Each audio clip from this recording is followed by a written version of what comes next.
le plus gros du truc, c'est établir une planification.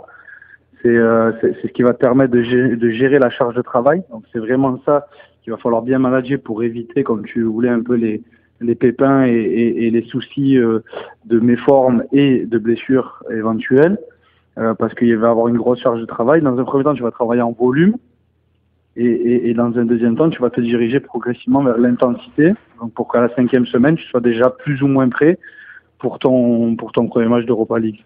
Et donc l'organisme, en fait, tu le prépares dans un premier temps. Donc si on parle de volume, tu refais les fondations comme une maison. Donc tu fais tes fondations et donc tu reprépares ton organisme à encaisser une charge de travail.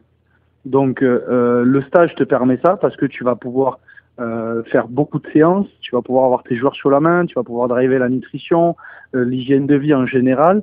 Donc en fait, ça va te permettre de pouvoir déjà faire beaucoup de masse en termes de séances, en termes de contenu, pour ensuite, comme je te disais aussi, garder cette ligne de conduire, de réduire au fur et à mesure la charge et l'intensité, et d'augmenter par contre l'intensité. C'est compliqué.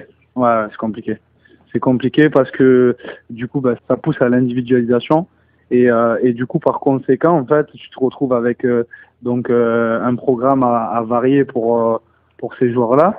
Et en même temps, tu as un train qui est en train d'avancer et qu'il faut essayer de rattraper. Donc, c'est vraiment, je pense que ce sera une période un peu difficile à gérer. Donc, du coup, souvent, c'est les joueurs qui démarrent après en championnat ou s'ils arrivent vraiment à doubler un petit peu d'intensité dans leur séance et à rattraper le train en route, quoi.